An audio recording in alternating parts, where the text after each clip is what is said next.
Ինչպես է մարդը փնտրում Քրիստոսին։ Ողջույն ձեզ սիրելի բարեկամներ։ Եթե հիշում եք, երեկվա հոգևոր զրույցը այն մասին էր, թե որն է միակ բարի գործը, որ մարդ կարող է անել այս կյանքում։ Իսկապես բարի գործ, որը որ Աստված է բարի համարում։ Մեր ուղղափառ հավատքը սովորեցնում է, որ միակ բարի գործը, որ մարդ կարող է անել այս կյանքում, դա Քրիստոսին փնտրելն է ու նրան հետևելը։ Իսկապես սա բարի գործ է։ Իսկ ինչպես է մարդ Քրիստոսին փնտրում։ Այս մասին է այսօրվա զրույցը։ Հանուն Հոր և Որդվո և Հոգվույն Սրբո, ամեն։ Ես չգիտեմ դու քրիստոնյա հավատացյալ ես, թե անհավատ, կամ թե գտնվում ես մեջտեղում, ասենք մի գոլ վիճակում, բայց անկախ ամեն ինչից ամեն մարդ պետք է փնտրի ու հասկանա ճշմարտությունը իր կյանքի մասին, ու պետք է իրեն տա հետևյալ հարցերը։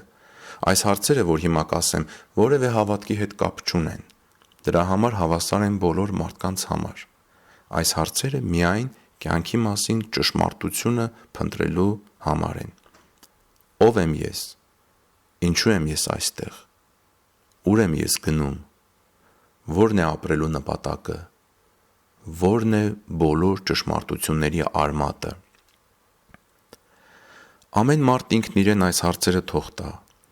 Ինչպես կարող է կյանքն անցնել առանց այս հարցերի պատասխանը ստանալու։ Մենք վազում ենք հազար ու մի տեսակ ձգտումների ու ցանկությունների ետևից ու երբ չենք հասնում, տառապում ենք, իսկ երբ հասնում ենք, տեսնում ենք, որ այնտեղ էլ մշտական իմաստ չկա ու շուտ ձանձրանում ենք ու ձանձրանալով էլի տառապում ենք։ Ու մարդը պիտի իրեն հարցնի. «Բա լավ, ո՞րն է ճշմարտությունը»։ Ուզում եք հավատացեք, ուզում եք մի հավատացեք, սիրելի բարեկամներ, բայց մարդկային պատմությունը անշեղորեն ցույց է տվել, որ ամեն մարդ, ով իսկապես փնտրում է այս հարցերի պատասխանը, նա գտնում է Աստծուն։ Ամեն մարդ, ով փնտրում է Աստծուն, Աստված նրան մի յուրահատուկ ձևով հայտնվում է։ Իսկ վերջին 2000 տարվա պատմությունը ցույց է տվել, որ ամեն մարդ, ով փնտրում է Աստծուն, Աստված հայտնվում է նրան և ուղղում դեպի Հիսուս Քրիստոսը, որովհետև Հիսուս Քրիստոսն է մարդու փրկիչն ու ազատարարը, նրան կյանք տանողն ու իսկական լույսը։ Հիմա ավելի կոնկրետ, իսկ ինչպես փնտրենք Քրիստոսին։ Ինչ պետք է անել։ Առաջին. առողջություն, հարստություն, հաջողություն, լավ կապեր ու ծանոթություններ, դիրք, աշխարհիկ հաճույքներ ու անիմաստ գիտություն փնտրելու փոխարեն նախ ձեր միտքը դրեք Հիսուս Քրիստոսի վրա ու ձեր միտքը լցրեք Հիսուս Քրիստոսի մասին հիշողությամբ։ Ձեր միտքը լցրեք այդ հիշողությամբ, պատվիրանների մասին հիշողությամբ։ Սա անչափ կարևոր է։ Այստեղ ձեր միտքը կսկսի փոխվել, ու այդ փոփոխությունը կոչվում է ապաշխարություն։ Սա ամենակարևոր բանն է, որին մեր Տեր Հիսուս Քրիստոսը կոչեց բոլոր մարդկանց։ Նա եկավ մկրտվեց, գնաց անապատ ու 40 օր ծոմ պահելուց հետո պայքարեց սատանայի դեմ ու հաղթեց նրան։ Հաղթական վերադարձավ ու անմիջապես առանց ժամանակ կորցրելու հայտարարեց. ժամանակը հասել է և մոտել է Աստուծո արքայությունը, ապաշխարեցեք և հավատացեք ավետարանին։ Այս նախադասությունը այնքան կարևոր նախադասություն է, և դա գրված է Մարկոսի ավետարանի 1-15 համարում, և ամեն ինչ սկսվում է դրանից։ Ուրեմն Հիսուսը եկավ և հայտարարեց. ժամանակը հասել է և մոտեցել է Աստուծո արքայությունը, ապաշխարեցեք և հավատացեք ավետարանին։ Երկրորդ. ավետարանին հավատալու համար դուք պիտի իմանաք ավետարանն ինչի մասին է։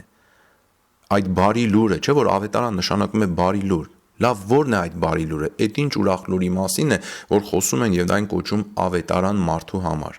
Դրա համար պետք է սովորեք ավետարանը։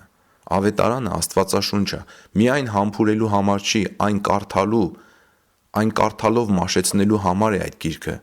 Տեսեք, չեմ ասում միայն կարդալ, այլ ասեցի սովորեք, որովհետև դա այն գիրքը չէ, որ կարդաս ու դնես մի կողմ, այլ այն պետք է իմանալ, որ մնա հիշողության մեջ, որպեսզի երբ չարը վատ մտքերով փորձի քեզ հուսահատեցնել, ապա միտքդ արդեն զբաղված լինի Տեր Հիսուսի լույսով ու ներկայությամբ։ Այն ժամանակ չարը կփախնի ու չի կարող քեզ դպնել։ Տեսնում եք ինչ է կատարվում։ Ձեր հիշողությունն արդեն ծնվում ու սնվում է Քրիստոսից ու համապատասխան վարքի ու խոսքի բարի պտուղ տալիս։ Այդ պտուղը կոչվում է անշահախնդիր սեր։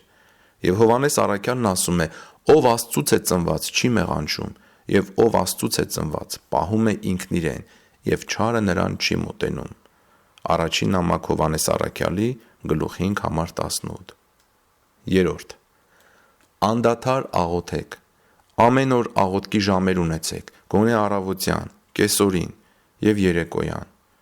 Ժողովուրդը շատ չի աղոթում։ Մնացած պահերին էլ փորձեք օրվա մեջ աղոթել, Տեր Հիսուսի մասին հիշողությունը պահել ձեր մտքերում, որպեսզի փորձության չենթարկվեք։ Հասկացեք, որ դուք ոչինչ չունեք, որ ձեզ է պատկանում այս աշխարհում։ Նույնիսկ այս օդը, որ շնչում եք, կամ լույսը, որ տեսնում եք, եւ առանց դրա կյանք չկա, սրանք ձեզ տրված են, սրանք ձեզ տրված բաներ են, ձերը չէ։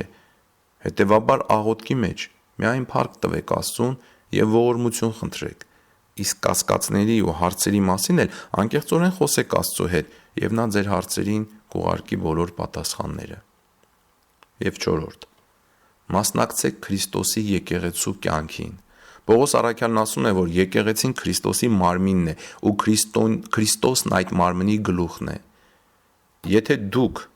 դուրս գտնվեք այդ մարմնից, ինչպես պիտի փրկվեք։ Կամ մասնակցեք այդ փրկված մարմնի կյանքին, ինչպես պիտի մասնակցեք այդ փրկված մարմնի կյանքին։ Ամեն կիրակի մասնակցեք Սուրբ Պատարագին, որ մատուցվում է Հայ Առաքելական Սուրբ եկեղեցիներում, որովհետև մեր Տեր Հիսուս Քրիստոսը, երբ իր աստվածային մարմինն ու արյունը տվեց մարդկանց որպես սնունդ, նա ասաց. «Այս արեք իմ հիշատակի համար»։ Հիմա եթե դուք սիրում եք Քրիստոսին, փնտրում եք նրան, ապա պատիվ տվեք իր խոսքին։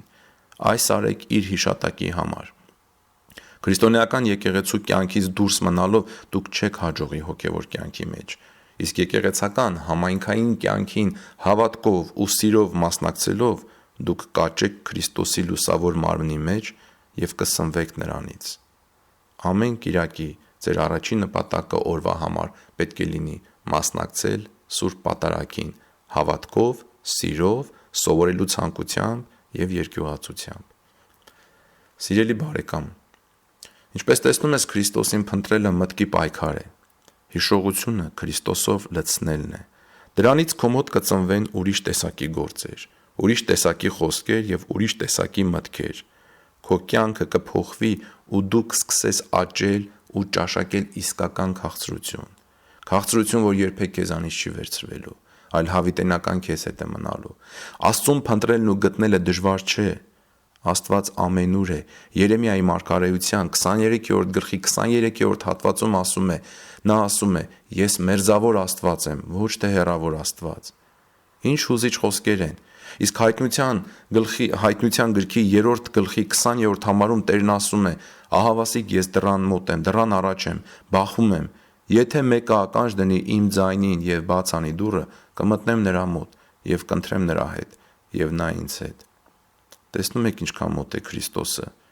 Դու միայն սիրտդ բաց նրա առաջ ու ասա. «Ներս արի Տեր, ես քեզ եմ փնտրում եւ ուզում եմ կյանքս ապրել քեզ հետ, ուզում եմ իմ սիրտը լցնես քո ներկայությամբ»։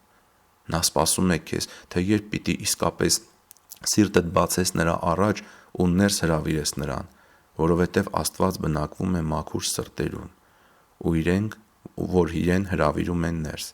Նա սպասում է ու ավելի մոտ է, քան այն օդը, որ դու շնչում ես, եւ այն լույսը, որ դու տեսնում ես։ Սիրելի բարեկամներ, եթե այս զրույցը օգտակար եղավ ձեզ, խնդրում եմ դուք էլ կիսեք ձեր ընկերների ու բարեկամների հետ, ինչ իմանաս մեկի սրտին էլ կպնի եւ նրա կյանքը փոխվի։ Աստված ձեզ օրհնի եւ բարի օր բոլորիդ։